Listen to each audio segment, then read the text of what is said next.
ஆமென். So இயேசு கிறிஸ்துவை நீங்கள் புரிந்து கொள்ளணுன்றதுக்காக தான் இந்த உபதேசத்தை உங்கள் மத்தியில் நான் பேசி கொண்டு வருகிறேன்.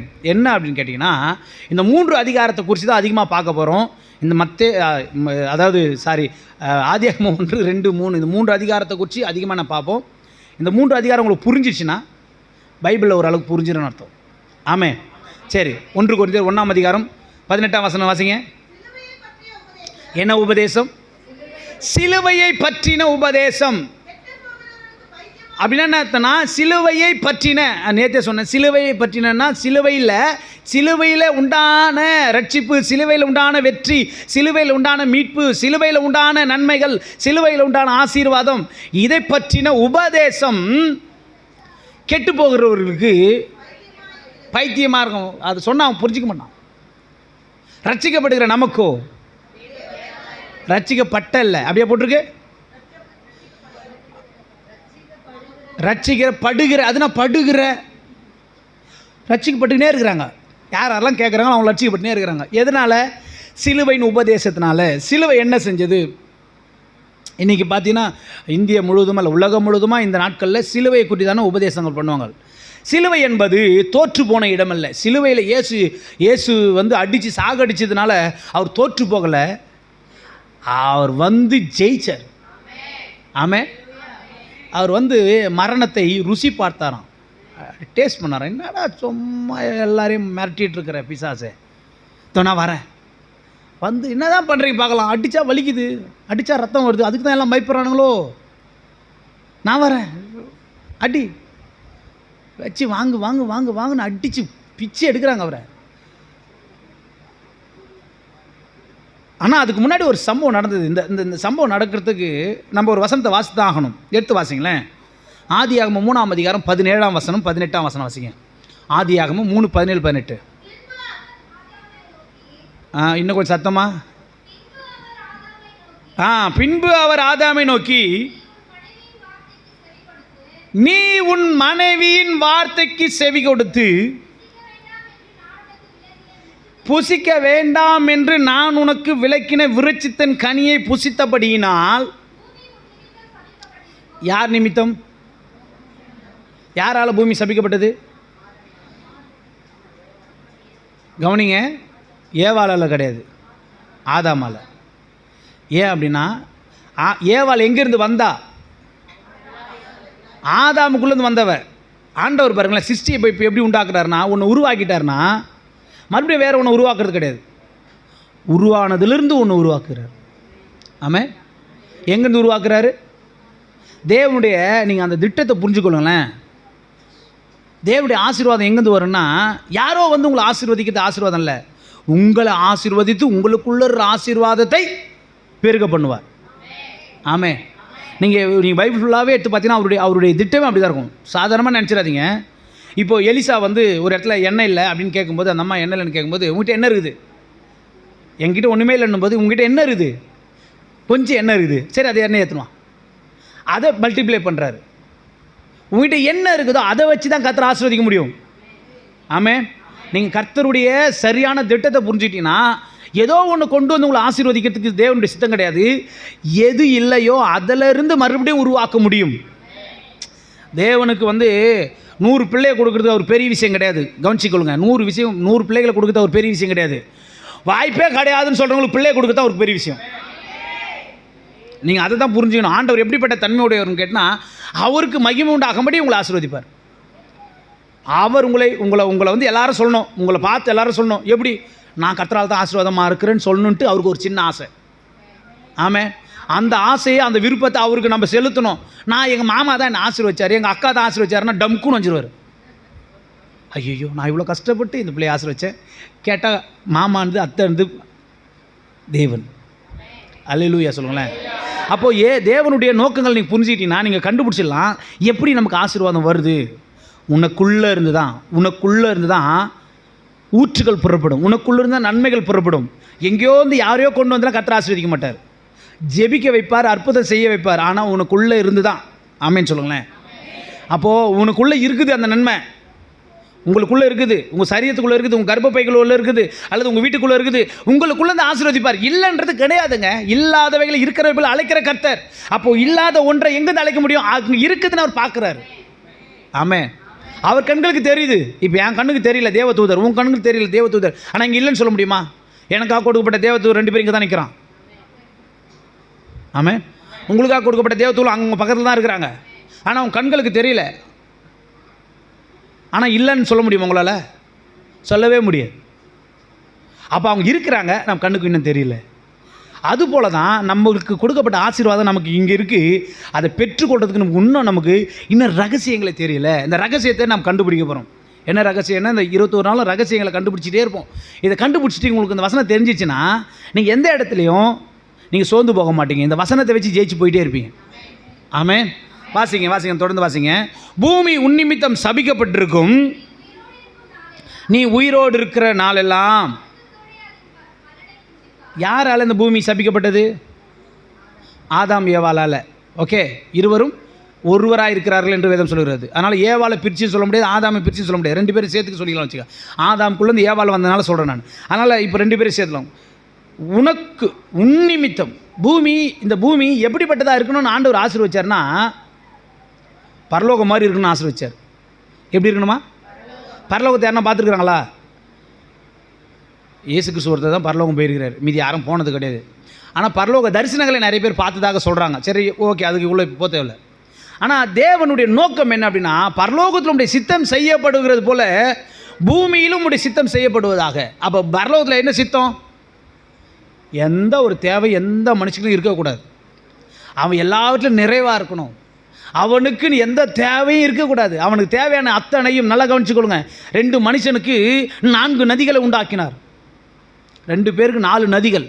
அவனுக்குள்ளே வந்த சந்ததி எல்லாம் அதை குட்டிச்சு நல்லா இருக்கணுன்றதுக்காக. அந்த தோட்டத்தில் பல விருட்சங்கள் இருக்குது, அதில் நிறைய கனிகள் இருக்குது. எத்தனை பேருக்கு நினைக்கிறீங்க? எத்தனை பழத்தை சாப்பிட முடியும்? எவ்வளோ காய்கறி சாப்பிட முடியும்? ஏன்னா அவங்களுக்கு எல்லாத்தையும் படைச்சதுக்கப்புறம் அவனுக்கு சூரியனை படைச்சிட்டாரு, சந்திரனை படைச்சிட்டாரு, அவனுக்கு தேவையான நட்சத்திரங்களை படைச்சிட்டாரு, அவனுக்கு தேவையான காற்று கடல் எல்லாம் படைக்கப்பட்டாயிடுச்சு. கடைசியில் மனுஷனை படைக்கிறாரு. அவன் எழுந்ததும் கவனிங்களா, அவன் எழுந்ததும் அவனுக்கு முதல் என்ன தெரியுமா கொடுத்தாரு? சொல்லுங்களா பார்க்கலாம். நீங்கள் கரெக்டாக நீங்கள் பைபிள் படிச்சிருக்கிறீங்களே. அவன் உருவாக்கப்பட்டது அவனுக்கு முதல்ல என்ன கொடுத்தாரு தெரியுமா? அது கொடுத்தார். கொடுத்ததுக்கப்புறம் தான் ஜீவாத்மானா மனுஷனா ஆனா. அவனுக்கு கொடுக்கப்பட்டது முதல் என்ன தெரியுமா? ரெஸ்ட்டு கொடுத்தார். ரெஸ்ட்டு கொடுக்குறாருங்க. 6 நாளில் படைச்சி 7வது நாளில் 6வது நாளில் சாயந்தர வேளையில் மனுஷன் உண்டாக்கப்பட்டதுக்கப்புறம் 7வது நாளில் கர்த்தர் என்ன பண்ணியிருந்தாராம்? ஓய்ந்திருந்தார். அதை ஆசீர்வதித்து அதை பரிசுத்தமாக்கினார். பரிசுத்தமாக்கிட்டு என்ன பண்ணுறாரு? இன்றைக்கி சொன்னார், இன்றைக்கி ஒரு நாளைக்கு ஃப்ரீயாக இருக்கு, ஜாலியாக இருக்கும். ஃபஸ்ட் நாளே ரெஸ்ட்டு நாள் தான். இவர் நாள் கைட்டு கீச்சா மாரியும் ஆதாம். ஃபஸ்ட் நாளே ரெஸ்ட்டு, டேக் அ ரெஸ்ட். ஆண்டவர் ஒன்றும் பண்ணல. உனக்காக நான் ரெஸ்ட் எடுத்துனுக்கிறேன், நீ என்ன பண்ணு? ஆண்டவர் சொல்கிறேன், நீ என்ன பண்ணுன்னா, நான் உனக்காக செஞ்சு வச்சேன்ல, அதை ரெஸ்ட் எடுத்துக்கிட்டு சும்மா தூங்கக்கூடாது. நான் என்னெல்லாம் உனக்காக செஞ்சு வச்சேனோ அதெல்லாம் பார்த்து நன்றி சொல்லு. அதான் சண்டே. ஆமென். அப்போ வீட்டில் உட்காந்துட்டு கறி ஆக்கி சாப்பிட்டு என்ன பண்ணணும்? கர்த்தருக்கு நன்றி சொல்லணும். கறி ஆக்கி சாப்பிட்டு படுத்து தூங்கிட்டு பரவாயில்ல, தூங்க தப்பு கிடையாது. அது உனக்கு ரெஸ்ட்டுக்கு தான் கொடுத்துருக்குறாரு. தூங்க 6 நாள் நீ கடுமையாக வேலை செய்கிற, உழைக்கிற, ஒரே வேர்வை சிந்துற, ரத்தம் சிந்துற, என்ன அவ்வளோதான் அப்படின்ற எல்லாம் புரியுது. அல்லேலூயா. அதுதான் நம்ம பார்க்க போகிறோம். எப்படி இது என்னால் தான் அப்படின்ட்டு தான் பார்க்க போகிறோம். பூமி உன்னிமித்தம் சபிக்கப்பட்டிருக்கும். அடுத்தது வருத்தத்தோடு அது புசிப்பாய். என்னவா? ஏங்க 2வது நாளில் 2வது அந்த சொல்லிட்டு வரும்போதே பார்த்தீங்கன்னா அடுத்த வசனம், பூமி உன்னால் சபிக்கப்பட்டுச்சுப்பா. அப்புறம் உனக்கு என்ன ஆகுனா, நீ உயிரோடு இருக்க நாளெல்லாம் வருத்தத்தோடு சாப்பிடுவேன். இது எப்போ சொன்னார்? மனுஷன் உண்டாக்கப்பட்டு 2 பேர் தான் இருக்கிறாங்க. 2 பேருக்கு கொடுத்த ஆசீர்வாதம் பார்த்தீங்களா எப்படி இருக்குது? நீ சும்மா இருந்தீனா, நல்லா இருந்தீனா, கரெக்டாக இருந்தீங்கன்னா இந்த பூமி உன்னால் ஆசீர்வதிக்கப்பட்டிருக்கும். நீ தேவையில்லாமல் என் பேச்சை கேட்காதனால உன்னால் தான் இந்த பூமி சபிக்கப்பட்டுச்சு. இந்த சபிக்கப்பட்ட பூமியில் நீ என்ன பண்ணுற அப்படின்னா, தேவையில்லாமல் கஷ்டத்தோடு வருத்தத்தோடு தான் நீ சாப்பிடுவ அப்படின்னு சொல்கிறாரு. அடுத்தது சொல்கிறாரு, உனக்கு அதனால் முள்ளும் குறுக்கும் திடீர்னு. அப்படின்னு கேட்டிங்கன்னா, நீ பயிரிட வேண்டிய பூமியெல்லாம் இப்போ தேவையில்லாத பிசாசு களைகளை விதைச்சி விட்டுட்டான். அதனால் நீ விதைக்க வேண்டிய ஆசீர்வாதத்தை, நீ பெற்றுக்கொள்ள வேண்டிய ஆசீர்வாதத்தை பிசாசு என்ன பண்ணுறான்? என் மேலே இருக்கிற கோபம், என்ன ஆனாலும் ஒன்றும் பண்ண முடியாது, என்னை போலவே இருக்கிற நீ, என்ன ரூபத்தில் இருக்கிற நீ, என்னை போலவே சிருஷ்டிக்கப்பட்ட நீ, இப்போ தேவையில்லாமல் அவனுடைய செயல்பாடுகளுக்குள்ளே நீ மாட்டிக்கிட்ட. அதனால் முள்ளும் குறுக்கும் வந்துடுச்சு. என்ன வந்துடுச்சு அப்படின்னா அர்த்தம்னா, கொஞ்ச நாள் நிலத்தை பயிரிடலைன்னு வச்சுங்களேன், அந்த இடத்துல எப்படி தான் பூண்டு செடிங்க வருதுன்னு தெரியாது, அந்த இடத்துல எப்படி தான் முள்ளு செடி வருதுன்னு தெரியாது. கொஞ்ச நாளில் அந்த இடமே ஒரு மாதிரி ஆகிடும். அப்பப்போ வருஷம் வருஷம் பயிரிடுறாங்களோ இல்லையோ, விவசாயிகளை கேட்டால் தெரியும், பயிரிடுறாங்களோ இல்லையோ அதை உழுது வச்சுருப்பாங்க. ஏன்னா தேவையில்லாத ஒரு செடி வந்து தேவையில்லாம முள் வந்து தேவையில்லாமல் வந்துடக்கூடாதுன்றதுனாலே அவங்க பயிரிடுறாங்களே இல்லையோ அந்த நிலத்தை என்ன பண்ணியிருப்பாங்க, மற்றது எதுவும் வந்துடக்கூடாதுன்னு பாதுகாப்பாங்க. இந்த பாதுகாக்க வேண்டிய விஷயத்தை ஆதாம் ஏவாள் விட்டதுனால முள்ளும் குறுக்கும் உள்ளே வந்துடுச்சு. என்ன வந்துடுச்சு? இந்த முள்ளும் குறுக்கும் வருகிற நாட்களை பார்ப்போம். அந்த முள்ளு குறுக்குன்னா என்னன்னு அர்த்தம்? அடுத்தது வாசிங்க. நீ தேவையில்லாமல் நான் கொடுக்க வேண்டிய ஆசீர்வாதத்தை நீ சாப்பிடாதனால நீ என்ன பண்ணுவ, வெளியே போய் நீ கஷ்டப்பட்டு உழுது வெளியின் பயிர் வகைகள் நீ சாப்பிடுவாய். மனுஷன் எங்கேருந்து எடுத்தார்? எங்கேருந்து எடுத்தார்? பூமியிலேருந்து தான் எடுத்தார், மண்ணிலேருந்தே எடுத்தார். எங்கேருந்து எடுத்தாருன்னு கேட்டால், அவனை வெளியே ஒரு இடத்துலேருந்து எடுத்து உருவாக்கி அவனை தோட்டத்துக்குள்ளே கொண்டு வந்து வச்சார்னு வசனம் சொல்ல இருக்கும். நீங்கள் வாசித்தீங்கன்னா தெரியும். அப்போது பூமியிலிருந்து நீ எடுக்கப்பட்டபடியினால்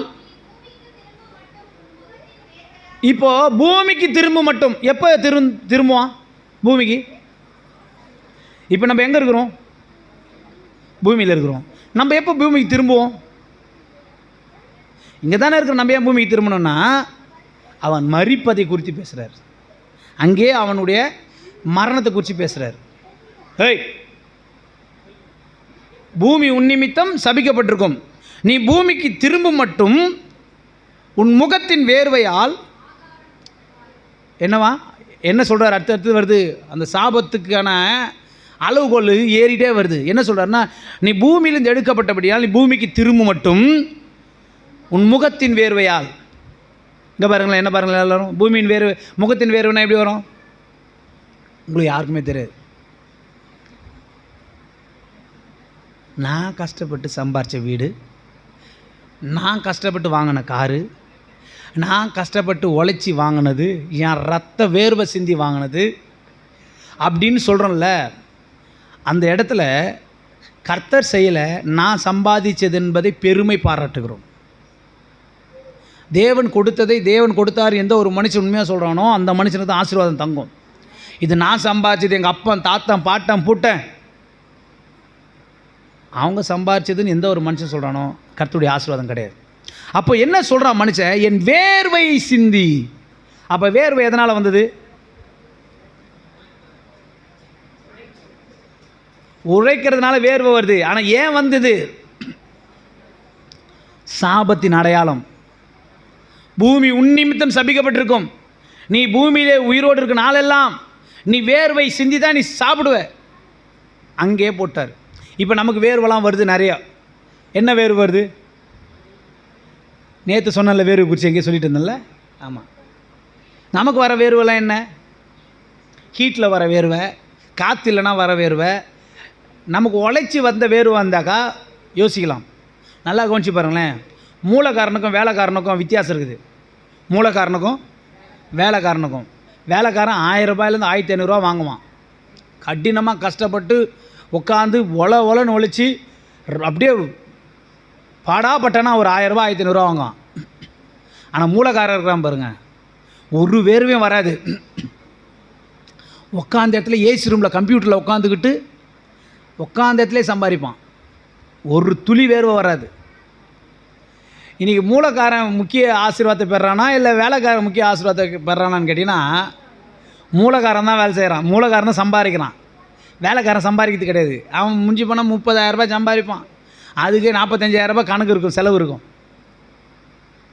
நீங்கள் மூலக்காரராக மாறணுன்னா இந்த வசனத்தை புரிஞ்சுங்க. உங்கள் வேர்வையை சிந்தி நீங்கள் சம்பாதிக்கிறீங்களா, அல்லது வேர்வை சிந்தாமல் தேவன் உங்களுக்கு எல்லாவற்றையும் விசுவாசத்தில் கொடுக்குறாரான்னு பார்த்துங்க. எங்கே வந்தது இந்த வேர்வை அப்படின்னா சாபத்தினால் வந்தது. ஆமென், அல்லேலூயா. அப்போ என்ன பிரச்சனை இந்த பூமியில் என்ன ஆயிடுச்சுன்னா, மனுஷனால் பூமி கெட்டு போச்சு. யாரால் கெட்டு போச்சு? மனுஷனால் கெட்டு போச்சு. இப்போ இந்த பூமியை மறுபடியும் சரி பண்ணனா எந்த மனுஷனால் முடியும்? அதே மனுஷனால் தான் முடியும். நல்லா கவனிச்சிக்கணும். அவர் மனுஷ ரூபமாய் காணப்பட்டார். தேவ சாயலின்படி ரூபத்தின்படி உண்டாக்குவோமாக என்று உண்டாக்கப்பட்ட மனுஷன் அவன் தேவ சாயலில் உண்டாக்கப்பட்டான். ஆனால் மனுஷன் என்று எண்ணப்பட்டான். நீங்களும் நானும் மனுஷர்கள். அதே நேரத்தில் நீங்களும் நானும் தேவ சாயலில் சிருஷ்டிக்கப்பட்டவர்கள். மனுஷ சாயல் என்ன? மனுஷ சாயல் என்ன? இது இருக்கிற சரீரம், இது மனுஷ சாயல். தேவ சாயல் என்ன? உங்களுக்குள்ள இருக்கிற ஆவி. நீங்கள் அல்லேலூயா சொல்லுங்களேன். நீங்கள் தேவ சாயலின்படி உண்டாக்கப்பட்டவர்கள். சாயல்னா என்ன? நிழல். அப்போ நீங்கள் தேவனை போல உண்டாக்கப்பட்ட ஸ்பிரிட் மேன்ஸ். உள்ளான மனிதன் பரிசுத்த ஆவியானவரை போன்றே வல்லமையானவன். ஹியூமன், இந்த பாடி இருக்குல்ல, இந்த சரீரம் எப்போ பார்த்தாலும் ஒத்து போகாது, எப்போ பார்த்தாலும் ஒழுங்காக இருக்காது, எப்போ பார்த்தாலும் அது சரியாக வராது. நம்ம ஒன்று நினைக்கணும்னு தோணும். ஜெபம் பண்ணால் நல்லா இருப்போம், உபவாசம் தான் நல்லா இருப்போம், நம்ம வந்து ஒரு 40 நாள் உபவாசம் தான் நல்லா இருக்கும், 21 நாள் உபவாசம் தான் நல்லா இருப்போம், அப்படி இருந்தால் நல்லா இருப்போம், இப்படி இருந்தால் நல்லா இருப்போம் அப்படின்னு நம்மளுக்கு தோணும். இந்த சரீரம் இருக்குதுல்ல, எதுக்குமே உழைக்காது. ஆனால் உள்ளே இருக்கிற ஆவி என்ன சொல்லும்? ஏய், நீ யார் தெரியுமா? நீ தேவ சாயல் உண்டாக்கப்பட்டவன், தேவ ரூபத்தின் மட்டும் ஆக்கப்பட்டவன், உன்னால் முடியும், நீ அப்படி இப்படி இப்படின்னும். ஆனால் கட்சியில் எது தான் ஜெயிக்குது? சொல்லுங்கள் பார்க்கலாம். சரீரம் தான் ஜெயிக்குது. என்றைக்கு ஒரு மனுஷனுடைய சரீரம் ஆவியை ஜெயிக்கிறதோ அதுவரைலாம் அவன் ஜெயிக்க மாட்டான். என்றைக்கு ஒரு மனுஷனுடைய ஆவி சரீரத்தை ஜெயிக்கிறதோ அப்போ தான் அவன் வெற்றியை பெறுவான். அதில் நீங்களே கண்டுபிடிச்சலாம். நீங்கள் சரீரத்துக்கு உங்களை விற்று போட்டுருக்கீங்களா, இல்லை ஆவிக்கு உங்களை விற்று போட்டுருக்கீங்களா? விளையாடுங்க, பின்னாடி நல்லா விளையாடுங்க, கதை பேசுங்க, ஜாலியாக பாருங்கள், ஒன்றும் தப்பு கிடையாது. அல்லேலூயா. நல்லா தான் தேர்தல் எனக்கு தான். இதில் வேறு ரெக்கார்ட் ஆகினுக்குது, எதையுமே பேச முடியல. அல்லேலூயா. நீங்கள் உங்கள் சரீரத்துக்கு உங்கள் ஆவியை அடக்கி ஆள்றீங்களா, இல்லை உங்கள் ஆவிக்காக உங்கள் சரீரம் அடக்கி ஆளப்படுகிறதா? இது 2 தெரிஞ்சிட்டாலே நீங்கள் யார் என்பதை தெரிஞ்சு கொள்ளலாம். நீங்கள் 100% நான் சொல்கிறேன், 100% சொல்கிறேன். இன்றைக்கி உலகம் முழுசும் சரீரம் தான் ஆவியை மேற்கொண்டு இருக்கிறது. ஆனால் ஆவி சரீரத்தை மேற்கொள்ள ஆரம்பிச்சிச்சுன்னா நீங்கள் ஜெயிக்க ஆரம்பிச்சிருவீங்க. ஆமென், அல்லேலூயா. ஆனால் அது ரொம்ப கஷ்டம், மேற்கொள்கிறது ரொம்ப கஷ்டம். மேற்கொள்கிறதுக்கு என்ன பண்ணணும் அப்படின்னா, நீங்கள் ஸ்பிரிட் வேர்ல்டில் நீங்கள் இருக்கணும்.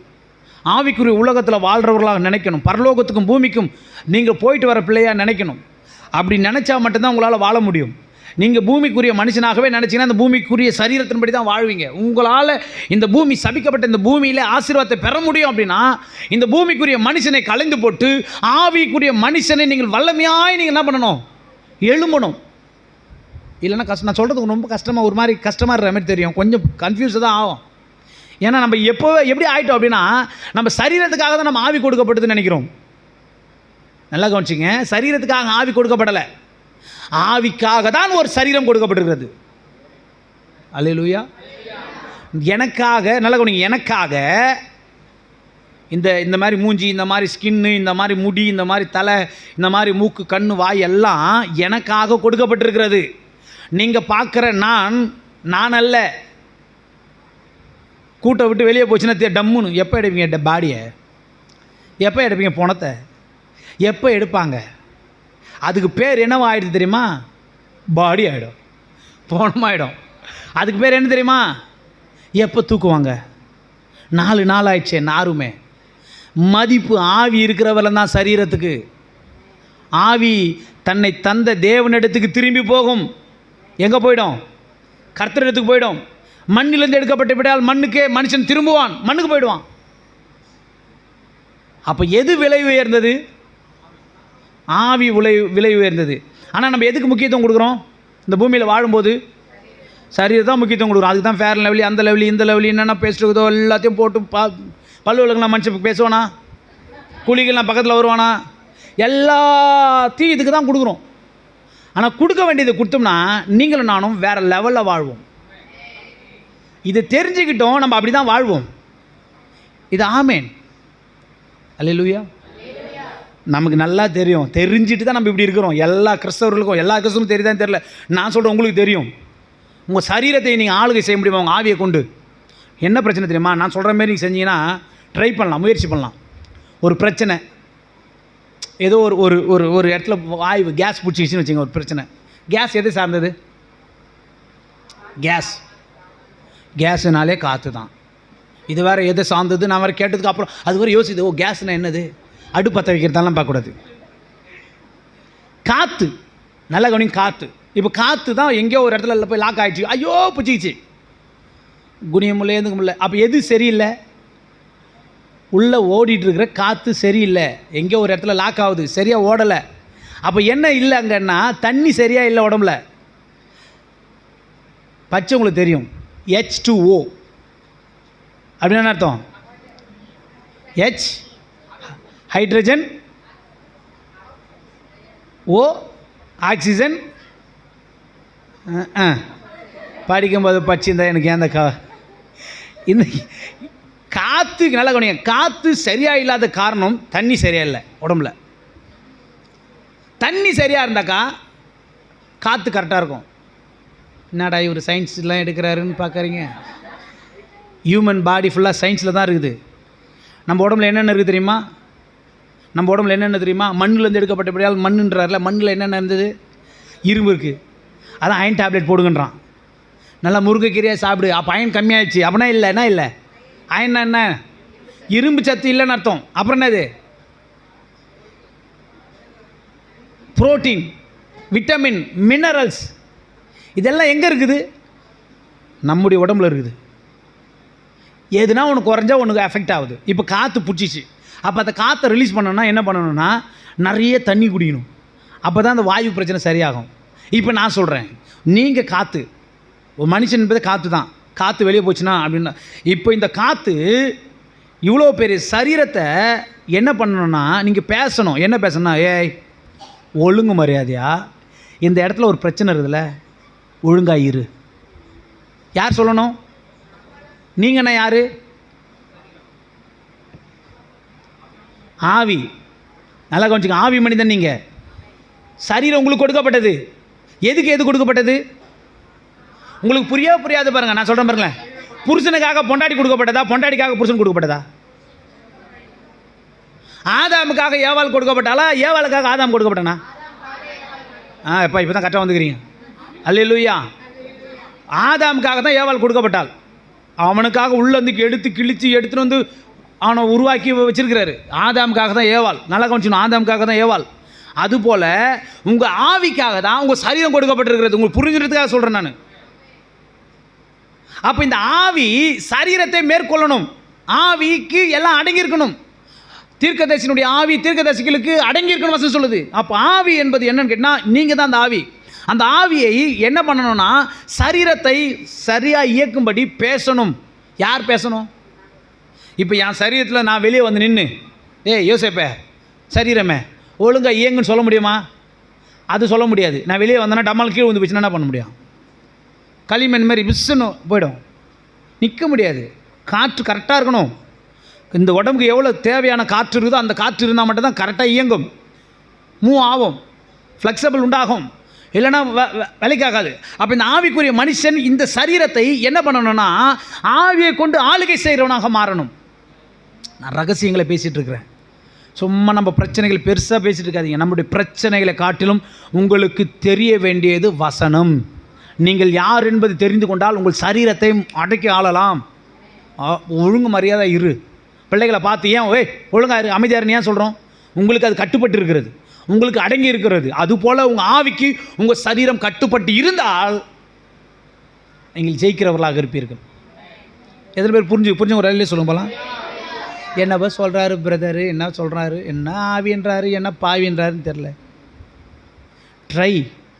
முயற்சி பண்ணுறவர்களுக்கு முற்றிலும் ஜெயமாய் மாறும். கேட்டுட்டு போகிறவங்களால மாறாது. கேட்டு அதை முயற்சி பண்ணணும். நீங்கள் தான் உட்காந்து உங்கள் இப்போ சரீரத்தில் நோய் இருக்குதா, ஆவியில் நோய் இருக்குதா? அப்படியா? நான் எடுத்து வந்ததே பேச முடியலையே, உங்களுக்கு இதுவே புரியலையே. சரீரத்தில் நோயா, ஆவியில் நோயா? இப்போ உங்களுக்கு கேட்குறேன், பிசாசு துரத்தும் போது பிசாசு என்னை விட்டுடு, எனக்கு வலிக்குது, நான் ஓடிடுறேன்னு சொல்லுது. எத்தனை பேர் கேட்டுக்கிறீங்க? அதெல்லாம் கேட்டவன் கையை வைத்துங்க போகலாம். பிசாசு துரத்தும் போது இருந்து பார்க்கணும், எப்படா இவன் சர்ச்சை விடுவான், எப்படா ஓடலான்னு காத்துன்னு கூடாது. அல்லேலூயா. பிசாசு துரத்தும் போது சொல்லும், ஐயோ என்னை விட்டு, என்னை எரியுது, என்னை விட்டு நான் ஓடிடுறேன்னு. இப்போ பிசாசு ஆவியாக இருக்குதா, சரீரத்தோடு இருக்குதா? ஆவிக்கு எப்படி எரிச்சல் உண்டாகும்? கொஸ்டின் நீங்கள் நல்லா புரிஞ்சுக்கொள்ளுங்க. இப்போ சரீரத்துக்கு தண்ணி தாங்க எடுக்குதா, ஆவிக்கு தண்ணி தாங்க எடுக்குமா? பரவாயில்ல, சொல்லுங்கள்.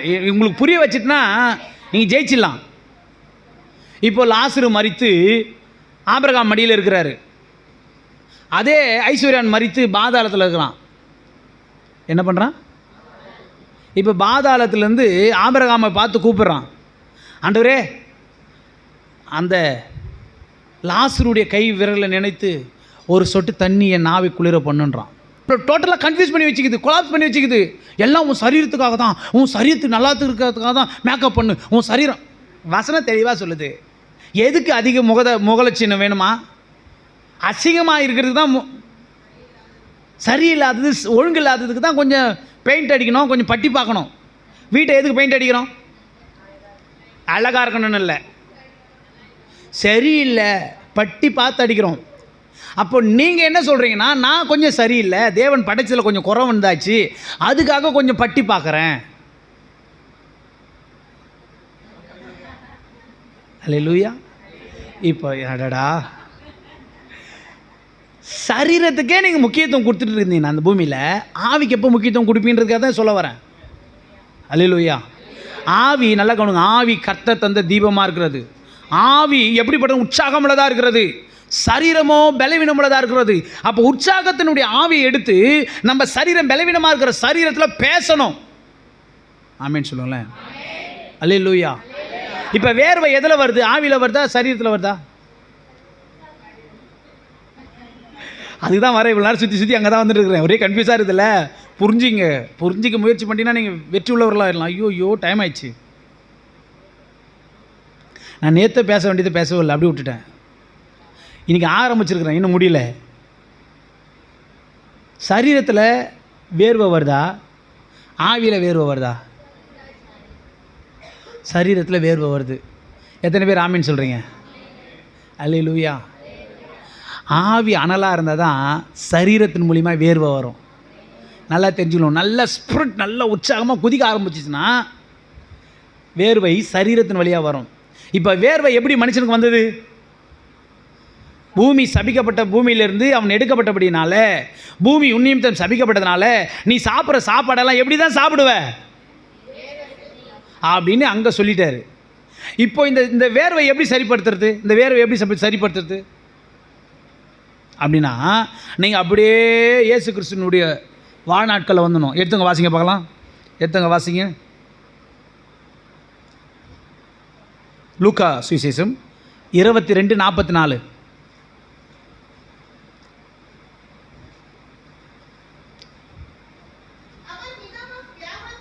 அவர் மிகவும் வியாகுலப்பட்டு என்ன பண்ணாராம்? இங்கே பாருங்களேன், வியாகுலம் வருது. அப்புறம் என்ன பண்ணுறாருன்னா அவர் ஜெபிக்கிறார். கவனிங்களேன், அவர் மிகவும் வியாகுலப்பட்டு அதிக ஊக்கத்தோடு ஜெபம் பண்ணினார். என்ன வந்துச்சா? அவருடைய வேர்வைக்கு. அதுதான் முக்கியம். இதுதான் பேசுகிறேன். ஆதியாகமத்தில் வேர்வை சிந்தி தான் நீ சாப்பிடுன்னு சொல்லிட்டாரு. உனக்கு தேவையில்லாத பிரச்சனை, நீ என்ன பண்ணுவ, போய் பயிரிட்டு நீ அதில் சாப்பிடுவ, அதனால் உனக்கு வேர்வை வரும். நல்லா இருந்த பூமி நீ தான் கெடுத்து விட்ட, இந்த வேர்வையினால் தான் நீ என்ன பண்ணுவ, ஆகாரம் புசிப்பா, நெத்தி வேர்வை சிந்தி தான் நீ சாப்பிடுவ அப்படின்னு ஒரு சாபத்தை என்ன பண்ணிட்டாரு? பூமியில் சாபமானதுனால பூமியினால் நீ பழைக்கிறதெல்லாம் கஷ்டப்பட்டு தான் சம்பாதிக்கிற மாதிரி ஆகிடும் அப்படின்னு சொல்லிட்டாரு. கர்த்தர் கவனிங்க, கர்த்தர் மனுஷனை சபிக்கலை. நல்லா புரிஞ்சுக்கணும். நீ இன்றைக்கி நிறைய பேர் தப்பாக சொல்லிட்டு வராங்க. ஒரு வசனத்தை எடுத்து வாசிங்களேன். ஆதியாகமம் புத்தகம் 6ஆம் அதிகாரம் 11ஆம் வசனம் வாசிங்களேன். ஆதியாகமம் 6:11 வாசிங்களேன்.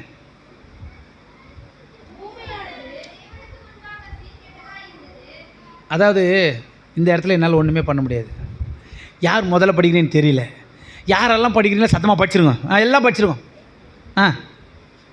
நான் என்ன சொன்னேன்னா, யார் ஃபஸ்ட்டு எடுக்கிறீங்களோ அவங்க படிக்கட்டும், மற்றவங்க செகண்ட் படிக்குன்னு சொன்னேன். ஆனால் இப்போ எல்லோரும் ஒரே டைமில் படித்த மாதிரி இருக்குது. அப்போ எல்லோரும் ஒரே டைமில் படிங்க. நான் ஏன் மாట్లాட்டானோ, எல்லாரும் படிங்கன்னு சொன்னாக்கா அப்பயும் அந்த ஒரு பிள்ளை படிக்குது. எல்லாரும் படிக்கணும்னு சொல்லும்போது ஒரு பிள்ளை படிக்கும், ஒரு பிள்ளை மட்டும் படிக்கணும்னு சொல்லி எல்லாம் படிச்சுன்னு இருப்பாங்க. இதுதான் நம்ம. வாசிங்க.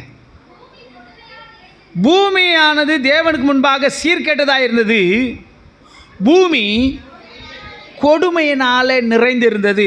ஆதியாகமம் 5:28 அப்படியே வாசிங்க. 5:8-28 வாசிங்க.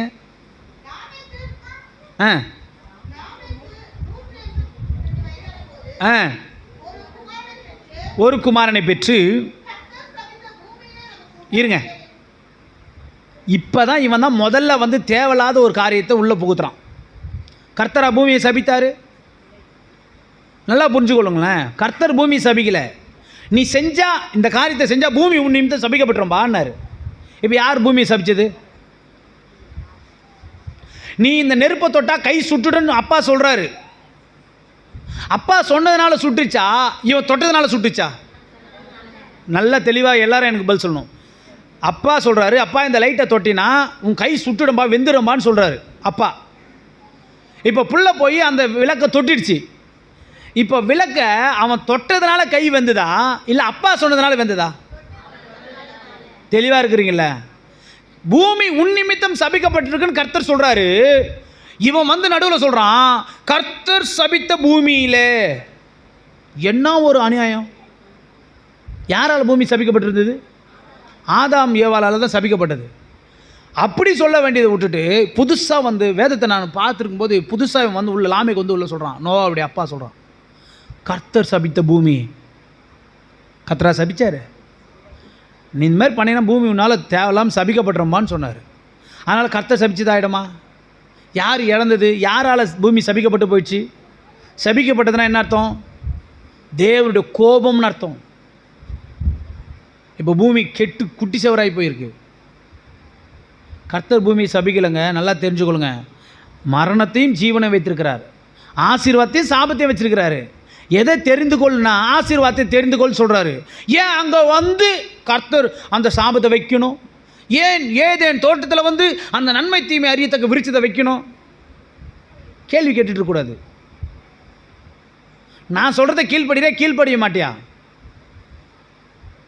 பார்க்கறதுக்கு ஒன்று வைக்கிறாரு, ஒரு டெஸ்ட்டை கொடுக்குறாரு, நான் அதை தான் சாப்பிடுவோம் அப்படின்னா அப்போ நான் எதுக்கு கர்த்தருக்கு கீழ்ப்படினோம்? நீ என்ன சொல்கிறது, நான் என்ன கேட்குறது, எனக்கு தெரியாதா நான் எதை சாப்பிட்டா நான் நல்லா இருப்பேன்ட்டு அப்படின்னு ஒரு எண்ணத்தை உருவாக்குறது மனுஷன், கர்த்தர் அல்ல. கர்த்தர் நல்லவரும் மிகவும் நல்லவருமாக இருக்கிறார். அவர் தீமையை வைக்கலைங்க, தீமையை அவர் செய்யலை, பூமி அவர் சபிக்கலை. பூமி உன்னிமித்த தான் சபிக்கப்பட்டு போயிடுச்சுன்னு சொல்கிறார். என் வார்த்தை கேட்காதனால சபிக்கப்பட்டு போயிடுச்சு, நீ தேவையில்லாம் தொட்டதுனால, நீ தேவையில்லாம் சாப்பிட்டதுனால, அதனால் பூமி கெட்டு போயிடுச்சுன்னு சொல்கிறார். அல்லேலூயா, அல்லேலூயா. பாருங்களேன், தேவன் சபிக்காத பூமியை இவன் முதல்ல வந்து சொல்கிறான் லாமேக்கு, கர்த்தர் சபித்த பூமி. நீ என்ன பண்ணுவ? உனக்கு உண்டான வேலையிலும் நம்முடைய கையில் பிரயாசத்திலும் இவன் நம்மை தேற்றுவான், வேலை செஞ்சு தான் சாப்பிடுவான் அப்படின்றத இப்படி சொல்லாமல் கர்த்தரை சேர்த்துட்டான். கர்த்தர் சபிக்கலைங்க பூமியை. இப்போ என்ன பிரச்சனைனா, ஆதாமால பூமி சபிக்கப்பட்டாயிடுச்சு. இப்போ யார் வந்து செய்யணும்? யார் வந்து இழந்தாங்களோ அதே ஆள் வந்து தான் மீட்டெடுக்கணும். இப்போ மறுபடியும் அதே ஆதாம் பரிசுத்தமாக மாற முடியுமா? வாய்ப்பு கிடையாது. அப்போ யார் வரலாம்? இரண்டாம் ஆதாமாகிய இயேசு கிறிஸ்து வரலாம். அதனால தான் இரண்டாம் ஆதாமாகிய இயேசு கிறிஸ்து வந்தார். இரண்டாம் ஆதாமாகிய இயேசு கிறிஸ்து வந்து என்ன பண்ணுறாரு கேட்டினா, கெட்செமனே தோட்டத்தில் சிலுவைக்கு போகிறதுக்கு முன்னாடி கவனிங்க. இப்போ நைட்டு சிலுவைக்கு போகணும். அவரை பிடிச்சி அரெஸ்ட் பண்ண போகிறாங்க. இவர் சீசரில் கூட்டிகிட்டு போய் பக்கத்தில் சீசரில் எல்லாரும் கொஞ்சம் தூரத்தை கல்லேறி தூரத்தில் விட்டுட்டு இவர் போய் தனியாக போய் ஜெபம் பண்ணுறாரு. ஆண்டவரே, இந்த பாத்திரம் என்னை விட்டு நீங்கள் கூடுமானால் நீங்கும்படி செய்யுங்க, ஆகிலும் என்னுடைய சித்தத்தின்படி அல்ல உங்களுடைய சித்தத்தின்படி ஆக கடவுதுன்னு ஜெபம் பண்ணுறாரு. மறுபடியும் வந்துறாரு, தூங்கினுக்கிறாங்க. மறுபடியும் வராரு, இன்னொரு வாட்டி வரான்னு தூங்குறாரு, தூங்கின்னு இருக்கிறாங்க. இயேசு கிறிஸ்து மாத்திரம் என்ன பண்ணுறாரு? ஜெபம் பண்ணும்போது அவருக்கு என்ன ஆயிடுச்சுன்னா பயங்கரமான டென்ஷன் ஆகுது. என்ன அப்படின்னா தெரியுது, நல்லா தெரியுது. கவனிங்களேன், இவர் எதுக்காக வந்தார்? இவர் ஏன் இங்கே பூமிக்கு வந்தார்? தெரிஞ்சே வராரு. 33 வயசில் எனக்கு இதுமாரி சம்பவம் நடக்க போகுதுன்னு தெரிஞ்சு தான் வராரு. தெரியாமலாம் வரல. ஏதோ வந்தது இயேசு கிறிஸ்துவை ஆச்சு அப்படிலாம் கிடையாது. அவர் ஆதியிலே உலக தோற்றத்துக்கு முன்பாகவே அடிக்கப்பட்ட ஆட்டுக்குட்டியானவர் என்று அவருக்கு ஒரு பேர் இருக்குது. அவர் இதுக்காக தான் வந்தார். ஏசாயா தீர்க்கதரிசியில் சொல்லப்பட்ட வார்த்தையின்படி அவர் பாடுகளை அனுபவித்தவராய் அவர் எல்லாவற்றையும் தெரிஞ்சு தான் வராரு. இப்போ தெரிஞ்சு நாள் வந்துடுச்சு, நேரம் வந்துடுச்சு சொல்லிட்டு வராரு. நான் சிலுவையில் போய் நான் மறிக்க போகிறேன்னு சொல்கிறார். புரியல. இப்போ கெட்செமனே தோட்டத்தில் போயிட்டு அவர் ஜெபம் பண்ணுறாரு. எப்படி ஜெபம் பண்ணுறாருன்னா அப்படியே வியாகுலப்பட்டு, ஐயோ ஆண்டவரே இந்த பாத்திரம் என்னை விட்டு. அப்போ எப்படி இருந்திருக்கும் ஆண்டவருக்கு ஜெபம் பண்ணும்போது நினைக்கிறீங்க நீங்கள்? வந்து சொல்கிறாரு 1 மணி நேரமே ஜெபம் பண்ணுங்கப்பா அப்படின்றார். அவனுக்கு ஜெபிக்கிற மாதிரி தூக்கம், பயங்கர தூக்கம். எத்தனை மணிக்குள்ளே தூக்கம் வந்துச்சுன்னு நினைக்கிறீங்க நீங்கள்? உங்களுக்கு 11 மணிக்கெலாம் தூக்கம், 10 மணிக்கெலாம் தூக்கம் வந்துச்சு அவங்களுக்கு. அவங்க பயங்கர கண்ணெல்லாம் சொருவி போய் நிற்கிது 10 மணிக்கெலாம். 1 மணி நேரம் ஜெபம், 11 மணிக்கு வந்து கேட்குற 1 மணி நேரம் ஜெபம் பண்ணக்கூடாதா? இப்போ போய் ஜெபம் பண்ணுறாரு. ஜெபம் பண்ணதுமே என்ன ஆச்சுன்னா ஐ ப்ரெஷர், நல்லா கவனியும், பிளட் ப்ரெஷர் சொல்லுவாங்க. பிபி ஐ ஆயிடுச்சுன்னா என்ன ஆகிடும்? மயக்கடிச்சு கீழே வந்துடுவாங்க. ஓவர் பிபி ஆயிடுச்சுன்னா ஹார்ட் அட்டாக் வந்துடும். ஓவர் பிபி ஆயிடுச்சுன்னா ரத்தம் நாளங்கள் வந்து டம்முன்னு வெடிச்சிடும். ஓவர் பிபி ஆயிடுச்சுன்னா என்ன ஆகிடும்? ஸ்ட்ரோக் வந்துடும். அந்த பிபியை கண்ட்ரோலாக வச்சுக்கன்னு சொல்லுவாங்க. அப்படின்னா என்ன அர்த்தம்னா ஏதோ ஒரு விஷயத்தை பயங்கரமாக யோசித்தான், தேவையில்லாமல் ஐயோ இப்படி நடக்க போதா அப்படின்னு யோசித்தா ஆட்டோமேட்டிக்காக பிளட் ப்ரெஷர் வரும். உடம்பு ஆட்டோமேட்டிக்காக இப்போது ஹார்ட் அட்டாக் வருது. கவனிங்க, ஹார்ட் அட்டாக் வருது என்ன ஆகும்? முதல்ல பிபி உள்ளே ஏறுறது, வெளியே என்ன தெரியுமா? வேர்த்து அப்படியே ஒரு மாதிரி கொட்டிடும். பயங்கரமாக பாடி ஒரு மாதிரி ஆகிடும், ஒரு மாதிரி தளதலன்னு ஆகிட்டு முகத்தில் மூஞ்சி கீழ் எல்லாம் வேர்த்து கொட்டிடும். ஏன் வந்தது? Blood pressure. அப்படி பிளட் ப்ரெஷர்னால் என்ன அர்த்தம்? நார்மலாக ஓட வேண்டிய ரத்தம் கவனிங்களேன் வேகமாக ஓடும், ஸ்பீடாக ஓடும். அந்த ஸ்பீடாக ஓடுறதுனால இந்த உள்ளே இருக்கிற நரம்புகள், ரத்த நாளங்கள் இருக்குல்ல, ரத்த நாளங்கள் துவாரத்தின் வழியாக, இது இல்லை சரீரத்தின் வழியாக இல்லை, நமக்கு நரம்பு இருக்குது. இன்னொன்று என்ன இருக்குது சொல்லுங்க? நர்ஸு படிச்சவங்க சொல்லுவீங்க. யாராவது நர்ஸு படிச்சவங்க இருக்கிறாங்களா? நமக்கு 2 இருக்குது, நரம்பு இருக்குது, இன்னொன்று என்ன இருக்குது? எல்லா நரம்புலையும் ஏற்றுவாங்களா குளுக்கோஸு? தேடி பார்த்து ஏற்றுவாங்களா? ஏன் அதை மட்டும்? அது ரத்தம் போகிற ரூட்டு எங்கே இருந்து போய் அது எங்கே கனெக்ட் ஆகும்னா ஹார்ட்டில் கனெக்ட் ஆகிருக்கும். ஹார்ட்லேருந்து கால் வரலாம் போயிட்டு சர்ரு வேகமாக ரத்தம் மேலே கீழே ஃபாஸ்ட்டாக மூவ் ஆகிறதுனால பிரெயின் என்ன ஆகும்னா ஆட்டோமேட்டிக்காக மூளை வேகமாக வேலை செய்ய ஆரம்பிச்சதுக்கப்புறம் ஒரு மாதிரி ஆகிடும். அப்போ பிளட் ப்ரெஷர் ஓவர் ஆகிறதுனால என்ன ஆகும்னா வேர்க்க ஆரம்பிச்சிடும். ஏசு கிறிஸ்துக்கு நல்லா தெரியும், இன்னும் கொஞ்சம் நேரத்தில் வரப்போகிறானுங்க, என்னை காட்டி கொடுக்க போகிறோம், வரான், என்னை வந்து அரெஸ்ட் பண்ண போகிறாங்க, என்னை வந்து சிலுவையில் அடிக்க போகிறாங்கன்னு தெரியும். அதுக்காக தான் வந்திருக்கிறாரு. அப்பயும் ஆண்டவர் சொல்கிறார், ஆண்டவர் இந்த பாத்திரம் என்னை விட்டு நீங்கள் கூடுமானாலும் நீங்கள் படி செய்ய, ஆகிலும் என்னுடைய சித்தம் இல்லை உங்களுடைய சித்தம்னாக்கா சொல்லி ஜெபம் பண்ணிட்டு இருக்கிறாரு. ஜெபம் பண்ணும்போது ஆண்டவருக்கு என்ன வந்துதான்? வேர்வை எந்த வழியாக வரும்? சரீரத்தில் இருக்கிற கண்ணுக்கு தெரியாத இருக்கிற துவாரத்தின் வழியாக வரும். உடம்புல இருக்கிற உங்களுக்கு தெரியாத இடத்துல ஓட்டைங்க, சின்ன சின்ன ஓட்டைங்க, கண்ணுக்கு தெரியாத மைக்ரோஸ்கோப்பில் பார்த்தா தான் தெரியும். அந்த ஓட்டைகள் வழியாக ரத்தம் வரும், வேர்வை வரும். முடிகள் இருக்குல்ல, முடி பக்கத்தில் சந்துகள் இருக்கும், அந்த சந்துகள் வழியாக வரும். ஆனால் ஏசு கிறிஸ்துக்கு ஓவர் பிபி ஆனதுனால, ப்ரெஷர் ஆனதுனால, பிபி சொல்லிட்டாரு அப்படின்னு தப்பாக நினச்சிக்கூடாது. அந்த இடத்துல அவருக்கு அந்த சம்பவம் நடக்குது. அப்போ என்ன ஆகுதுன்னா முதல்ல வேர்வை வருது, வேர்வையோடு சேர்ந்து ரத்தமும் வர ஆரம்பிச்சிச்சு. இப்போ ஃபஸ்ட்டு ரத்தம் அவர் இயேசு கிறிஸ்து எந்த இடத்துல சிந்துறாரு தெரியுமா? சிலுவைக்கு போகிறதுக்கு முன்னாடி கெட்செமனே தோட்டத்தில் தான் சிந்துறார் ரத்தத்தை. அப்போ இந்த வேர்வையை எங்கே சரி பண்ணுறாருன்னா, இந்த சாபத்தை எங்கே சரி பண்ணுறாருன்னா கெட்செமனே தோட்டத்திலே சரி பண்ண ஆரம்பிச்சிட்டார். ஆமென். இப்போ வேர்வை ரத்தமாக வெளியே வருது அப்படின்னா என்ன அர்த்தம்? சாபத்துக்கான அந்த தீர்வு ஜெபம் பண்ணும்போது இயேசுவின் சரீரத்தில் இருந்து வெளியே வர ஆரம்பிச்சிச்சு. அப்போ பூமியிலேருந்து மனுஷன் எடுக்கப்பட்ட அப்படின்னால பூமிக்கு திரும்புவான்னா, அந்த பூமி சபிக்கப்பட்டிருக்கிறதுனால இந்த பூமியில் எல்லாமே வேர்வை சிந்தி தான் நீ சாப்பிடணும்னு சொன்னார். அதனால் இப்போ வந்து அந்த சாபத்தை உடைக்கிறார். கெட்செமனே தோட்டத்தில் சாபத்தை நிர்மூலமாக்குறார், சாபத்துக்கான தீர்வை உண்டாக்குனார். ஏன்னா அவர் உடம்புலேருந்து ரத்தம் வெளியே வருது, வேர்வை துளிகளாய், வேர்வையின் பெருந்துளிகளாய் என்ன வந்துதான்? அவருடைய வேர்வையின் ரத்தத்தின் பெருந்துளிகளாய் விழுந்துதான். எப்படி விழுந்துதான்? பெரிய பெரிய பிளட்டு சொட்டாக தான். எப்படி விழுந்துருக்குன்னு நினைக்கிறீங்க? சாதாரணமாக இல்லை, சின்ன சின்ன துளிகள் கிடையாது. அப்படியே என்ன சாரல் வந்தது அப்படி இல்லை, பெருந்துளிகளாய் சரீரத்தில். எப்படின்னா உள்ளேருந்து நல்லா உள்ளே இருந்து பொட்டுன்னு வந்து அடிச்சா இருக்கும். ஒரு ஒரு ஒரு ஃபாஸ்ட்டாக ஒரு தண்ணியை தூக்கி அடிச்சா சொட்டை. இந்த மழை வேகமாக வந்து பெரிய பெரிய நெத்தியில் உழம்பு இருக்கும், பொட்டு பொட்டுன்னு வேகமாக. அந்த மாதிரி சொட்டு ரத்தம் அவர் ஜெபம் பண்ணும்போதே வந்து விடுதுதான். அப்பயே மனுஷனுக்கு அந்த சாபத்தின் தீர்வை அவர் உண்டு பண்ணினார். அல்லேலூயா. சிலுவைக்கே போலங்க, சிலுவைக்கு போகிறதுக்கு முன்னாடி ஜெபம் பண்ணும்போதே கர்த்தர் இந்த வேர்வை துளிகளை அவர் என்ன பண்ணுறாரு, அங்கே நீ வேர்வைன்னு எடுத்து பார்த்தீங்கன்னு வச்சுக்கலாம், முன்னே ஆதி ஆகமத்தில் இருக்கும், அடுத்தது பார்த்தீங்கன்னா இயேசு கிறிஸ்துனுடைய சரீரத்தில் வந்த வேர்வையாக இருக்கும். இன்றைக்கி என்ன பண்ணுறாங்கன்னா, கொஞ்ச நாளுக்கு முன்னாடி இதை என்ன பண்ணிட்டேன் நான், நம்ம என் வாய் சும்மா இருக்காது பாருங்களேன். ஒருத்தர் வந்து கேட்டார், ஐயா இந்த வேர்வை அப்படின்னு. நான் சும்மா இல்லாமல், ஐயா வேர்வை என்பது சாபத்தின் அடையாளம் ஐயா, அது வேர்வையை வந்து நம்ம பெருசாக பேசக்கூடாதையா, ஏன் வேர்வை தான் அப்படின்னு பெருசாக பேசக்கூடாதையா. நான் சம்பாதிச்சது, என் அப்பா சம்பாதிச்சது, என் பாட்டை சம்பாதிச்சது, என் வீட்டுக்காரன் சம்பாதிச்சது, என் மனைவி சம்பாதிச்சது, அதெல்லாம் பெருமையாக பேசக்கூடாதையா. அதெல்லாம் சாபத்தினால் வந்ததையா. ஆசீர்வாதம் என்பது தேவனை விசுவாசித்தால் வரதையா. ஆபிரகாமுடைய விசுவாசம் ஆபிரகாமுக்கு உண்டான சகல ஆசீர்வாதம் கிறிஸ்து இயேசுவினால் நமக்கு உண்டாகும்படின்னு இருக்கையா. அப்போ நமக்கு வரத்தெல்லாம் வேர்வை சிந்தி வரணும்னு அவசியம் இல்லையா, தேவன் கொடுத்ததாக இருக்கணும் ஐயா அப்படின்னு சொல்லிட்டேன். அவர் வேறு ஒரு பிரசங்கம் பண்ணி விட்டார், ஒரு பாஸ்டர் பிரசங்கம் பண்ணி விட்டதை நான் வேறு இப்படி சொல்லிட்டேன். அந்த பாஸ்டர் என்ன பண்ணிட்டாருன்னா, 2 பாஸ்டருங்க உட்காந்துருந்தாங்க. அந்த 2 பாஸ்டரையும் கூப்பிட்டு, என்ன அப்படியே இன் பண்ணின்னு நம்ம பெரிய இதுமாரி உட்காந்துக்கிறீங்க, நல்லா எழுந்து கர்த்தரை ஆராதி துதிங்க. அவர் சொன்ன நோக்கம் வேறு, அவர் நல்லா துதிங்க, நல்லா ஆண்டவர் மகிமைப்படுத்திங்கன்னு சொன்னார்.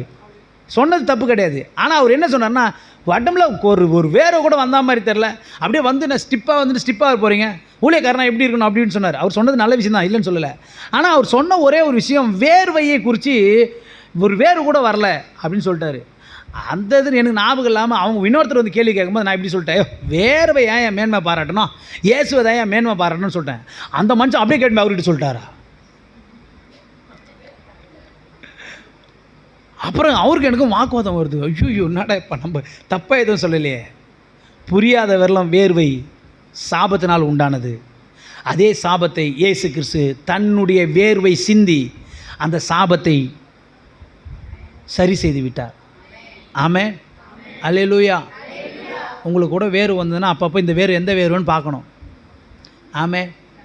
இது சாபத்தின் வேர்வையா, சும்மா காற்று இல்லாத வர வேர்வையா பார்க்கணும். வேர்வை மேன்மை பாராட்டாதீங்க, தேவனை மேன்மை பாராட்டுங்க. அல்லேலூயா. ஸோ அதனால தான் சொல்கிறேன், பூமி உன் நிமித்தம் சபிக்கப்பட்டிருக்குன்னு சொன்னார். அந்த பூமி, சபிக்கப்பட்ட பூமியை கர்த்தர் இயேசு கிறிஸ்து வந்து அந்த சாபத்தை எல்லாம் தான் மேலே வாங்கி கொண்டு பூமியை அவர் ஆசீர்வதித்து கொடுத்து போயிருக்கிறார்.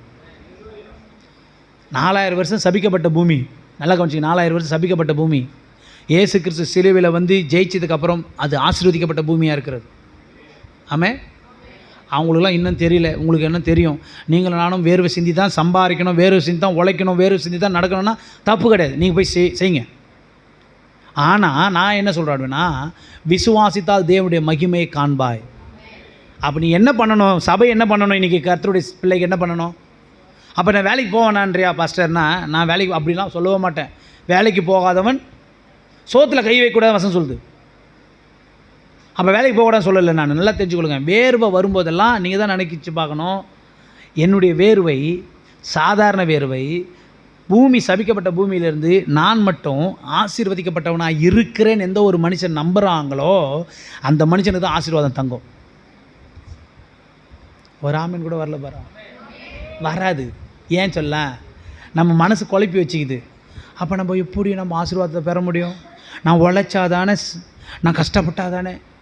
நீ கஷ்டப்படு, உழை. அதான் முதலே எக்ஸாம்பிள் கொண்டு சொல்லிட்டேன். வேலைக்காரனுக்கும் மூலக்காரனுக்கும் ஒரே வித்தியாசம்தான்.